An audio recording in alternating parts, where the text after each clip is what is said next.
ابو کی نظر میں بلند بخت ایک شریف نوجوان تھا۔ اگر وہ اشارتاً بھی کہتا تو وہ فوراً میرے اس کے ساتھ شادی کرا دیتے، مگر بلند بخت نے ایسا کوئی اشارہ نہ دیا۔ بالآخر میں نے اس سے کہا، بلند تم جلد اپنے والدین کو لاؤ اور میرا رشتہ مانگو، ورنہ ابو میری شادی کسی اور سے کر دیں گے۔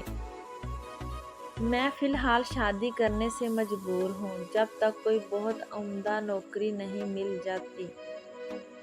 ابھی مجھے کم از کم 5 سال دیر ہے۔ اگر تم 5 سال انتظار کر سکتی ہو، پھر میں کسی نہ کسی دن رشتہ مانگنے تمہارے والدین کے پاس ضرور آؤں گا۔ اس کے جواب سے مجھے بہت مایوسی ہوئی۔ لگا وہ مجھے حاصل کرنے میں سنجیدہ نہیں ہے۔ وقت پاس کرنے کو ملتا تھا، لیکن میں تو بہت سنجیدہ تھی۔ میں اس معاملے میں دوسری لڑکیوں سے مختلف تھی۔ آہیں بھرنے اور وقت ضائع کرنے کی بجائے میں نے اس سے قطع تعلق کر لیا۔ اس میں میری بھلائی تھی کہ والدین کی خوشنودی کو اس کی اطاعت کروں۔ انہی دنوں اس کا تبادل ہو گیا اور وہ ہمارا شہر چھوڑ کر چلا گیا۔ اس کے بعد وہ کبھی نہیں آیا۔ اس نے میرے حالات جاننے کی بھی زحمت نہ کی کہ میں کیسی ہوں، کہاں ہوں، میری شادی ہو گئی ہے یا نہیں ہوئی۔ مجھے اس کی یاد شدت سے آتی تھی، لیکن صبر کر لیا کہ جو چیز حاصل نہ ہو، اس کے لیے آرزو میں ہلکان ہونا کیا۔ وہ بھی شاید اپنی زندگی کی نئی دلچسپیوں میں گم ہو گیا تھا کہ پھر کبھی پلٹ کر خبر نہ لی۔ تاہم میرے دل میں اس کی یاد رہ رہ کر ٹھیس اٹھاتی تھی۔ میری شادی والدین کی مرضی سے ہو گئی۔ وقت گزرتا رہا، میں 2 بیٹیوں کی ماں بن گئی۔ شوہر اچھے انسان تھے، متوسط آمدنی تھی، تاہم میرا ہر لمحہ خیال رکھتے تھے۔ ایک مطمئن زندگی گزار رہی تھی۔ بلند بخت کی یاد آتی تھی، لیکن میں نے اپنی ناکام محبت کو زندگی کا روگ نہ بنایا۔ شوہر اور بچوں کی خدمت و پرورش کے ساتھ گھر گرہستی کی مصروفیت میں وقت گزرنے لگا۔ شادی کے 10 برس بعد امی ابو کا یکے بعد دیگر انتقال ہو گیا۔ اب میرا سب کچھ میرا شوہر ہی تھے۔ بیٹیوں کی خوشیاں اور ان کا مستقبل کا تمام تر انحصار انہی پر تھا۔ خدا کی مرضی کہ ایک روز وہ دفتر جاتے ہوئے موٹر بائیک حادثے کا شکار ہو کر موقع پر جاں بحق ہو گئے۔ یہ صدمہ بہت بڑا تھا کہ میں بے آسرا اور بچیاں یتیم ہو گئی تھی۔ ہماری کفالت کرنے والا بھی کوئی نہ رہا تھا۔ اب پتہ چلا کہ شوہر ایک عورت کے لیے کتنی بڑی پناہ اور نعمت ہوتا ہے۔ در در کی ٹھوکریں تو نہ کھانی پڑتی کہ والد صاحب مکان میرے نام کر گئے تھے۔ تاہم والد کے مکان میں قیام نہ کیا کہ اسے ٹھیک ٹھاک کرانا تھا تاکہ کرایہ پر اٹھا سکوں، جس کے لیے رقم کی ضرورت تھی۔ سردست میرے پاس تو گزارے کے لیے بھی رقم موجود نہ تھی۔ BSc کیا تھا، نوکری کی تلاش میں نکل پڑی۔ ایک اخبار میں ضرورت ملازمت کا اشتہار دیکھا، لکھے ہوئے پتے پر پہنچی۔ کلرک نے بتایا کہ درخواست دی جائے، پرسوں انٹرویو ہے، صبح ٹھیک 10 بجے آنا ہوگا۔ مقررہ دن دوبارہ گئی۔ جب انٹرویو کے لیے صاحب نے بلایا تو یہ دیکھ کر حیران رہ گئی کہ ان کے برابر والی کرسی پر ایک اور صاحب بھی برجمان تھے۔ لگتا تھا جیسے خواب دیکھ رہی ہوں۔ بلند بخت کو 17 برس بعد دیکھ رہی تھی۔ وہ بالکل ہی ویسا تھا جیسا کہ 17 برس قبل تھا۔ وقت کی گردش نے اس پر کوئی اثر نہ کیا تھا۔ یقین نہ آ رہا تھا کہ وہ میرے سامنے بیٹھا ہے۔ اس نے حیران نگاہوں سے دیکھا، شاید اسے بھی اپنی آنکھوں پر یقین نہ آ رہا تھا، کیونکہ وقت نے میرے رنگ و روپ کافی بدل دیا تھا، لیکن اب پروکار ہو گئی تھی اور پہننے اوڑھنے کا سلیقہ بھی آ گیا تھا۔ صاحب نے سوالات کیے اور میں نے جواب دیے۔ وہ مجھ سے متاثر نظر آئے تھے۔ انہوں نے کچھ نجی زندگی کے بارے میں بھی سوال کیے۔ میں نے بتایا کہ 1 سال قبل بیوہ ہوئی ہوں، شوہر کا حادثے میں انتقال ہو گیا ہے اور اپنی 2 بچیوں کی پرورش کی خاطر ملازمت کرنا چاہتی ہوں۔ اس سے پہلے کبھی ملازمت نہیں کی ہے۔ پھر تو مشکل ہے، باس نے کہا۔ ہم کو آفس ورک کے لیے کچھ تجربہ کار لوگ درکار ہیں۔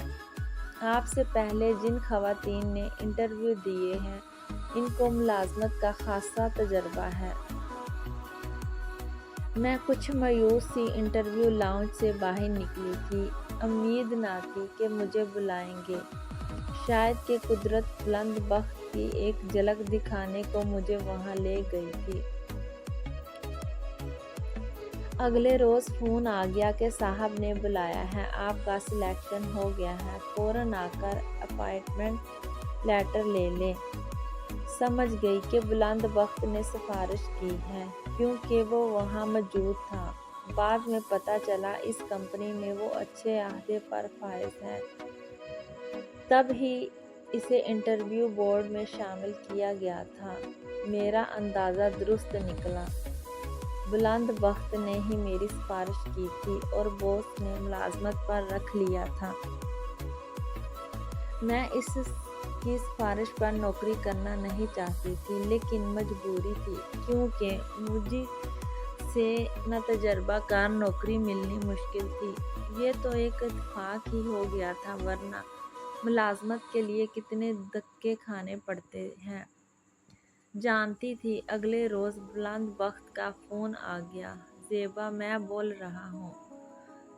صد شکر تم مل گئی، جب ملنا تھا ملے نہیں، اب کیوں شکر کر رہے ہو؟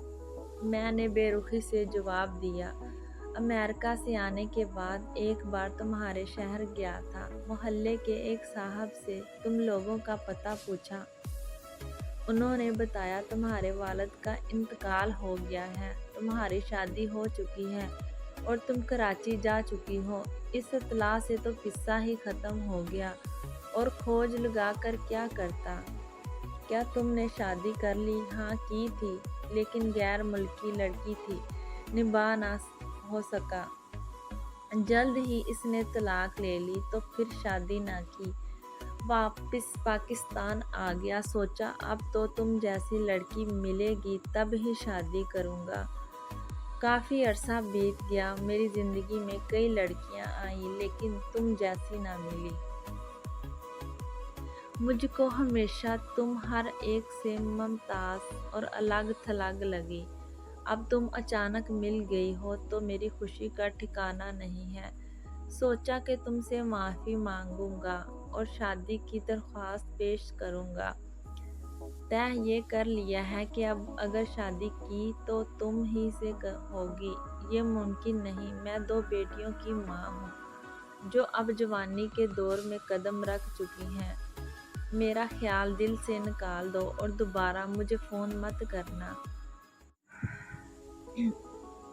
یہ کہہ کر میں نے ریسیور رکھ دیا۔ اسے میری سرد مہری سے جیسے دھچکا لگا ہو۔ دوبارہ فون ملایا، گھنٹی بجتی رہی اور میں نے فون نہ اٹھایا۔ میں اس بیتے وقت کو پھر سے آواز دینا نہ چاہتی تھی۔ اپنی بچیوں کا ہر شے سے زیادہ خیال تھا۔ انہیں اپنی ماضی کے بارے میں بالکل بھی آشنا نہ کرنا چاہتی تھی، کہ ان کی نظروں میں میرا امیج خراب نہ ہو جاتا۔ وہ مجھے ایک اچھی ماں سمجھتی تھی اور میں اچھی ماں ہی رہنا چاہتی تھی۔ بلند بخت مسلسل فون کرتا، میں نے نہ اٹھایا تو ایک دن وہ خود اس کمرے میں آ گیا جہاں میں دفتر میں بیٹھ کر کام کرتی تھی۔ اس نے معافی طلب کی اور کہا کہ میری درخواست پر غور کرو، میں تمہیں شریک حیات بنانا چاہتا ہوں، لیکن میں نے اس کی درخواست کو رد کر دیا اور سیدھے منہ بات نہ کی۔ میں نے کہا، بلند صاحب، شادی کی ایک عمر ہوتی ہے، اب میں 2 بچیوں کی ماں ہوں اور مجھے ان کا مستقبل بنانا ہے، جو ہر شے سے زیادہ ضروری اور اہم ہے۔ یہ ملازمت میں انتہائی مجبوری کی وجہ سے کر رہی ہوں، مجھے تنگ مت کرنا ورنہ میرا پیچھا چھوڑ دو، ورنہ ملازمت چھوڑ دینے پر مجبور ہو جاؤں گی۔ اس پر میری باتوں سے اوس پڑ گئی، وہ بجھ کر رہ گیا۔ پہلے تو میں اس کے انکار پر رو رکھ کر پاگل ہوئی تھی اور اب اس کو رد کر رہی تھی۔ یہ تو وہ سوچ بھی نہ سکتا تھا۔ جب میں نے ملازمت سے استعفیٰ دیا تو بلند بخت میرے پاس آیا اور کہا، آخری بار مخاطب ہوں، پھر کبھی تم کو نظر نہیں آؤں گا۔ اس نے خود کو لعنت ملامت کی کہ میری وجہ سے تم ملازمت چھوڑ رہی ہو۔ اگر میں تم سے اصرار نہ کرتا تو تم یہ قدم نہ اٹھاتی۔ تم نے اپنی زندگی کو مسائل کی بٹی میں جھونک دیا۔ اب بھی کہتا ہوں، نوکری مت چھوڑو، میں یہ شہر چھوڑ جاؤں گا، تم کو دوبارہ کبھی نظر نہ آؤں گا، میرا یقین کرو۔ میں نے مگر اس کا یقین نہ کیا۔ اس کا دکھ جیسے بڑھ گیا ہو، میرا بھی دکھ بڑھ گیا۔ میں کیا اسے موڑ الزام ٹھہراتی، اس نے خود کو مجرم بنا لیا تھا۔ اس کے بعد کتنے مسائل کا سامنا کرنا پڑا، بتا نہیں سکتی۔ اپنی بچیوں کو ان کی منزلوں تک پہنچانے کے لیے میں اس طرح حالات کی بٹی میں پگھلتی رہی جیسے سونے کی اینٹ بٹی میں پگھلتی ہے۔ آج میری بیٹیاں باعزت زندگی بسر کر رہی ہیں، ایک ڈاکٹر، دوسری انجینئر بن چکی ہے، ان کی شادیاں اچھے گھرانوں میں ہو گئی ہیں، وہ خوشحال زندگی بسر کر رہی ہیں اور اکثر میرے ہاتھ چوم کر کہتی ہیں کہ ماں ہو تو آپ جیسی، اماں آپ کتنی مقدس ہیں، اور میں نم آنکھوں سے جواب دیتی ہوں، خدا تم کو زندگی کی ساری خوشیاں دے، میں تمہاری خوشیوں کے لیے ہی تو زندہ ہوں۔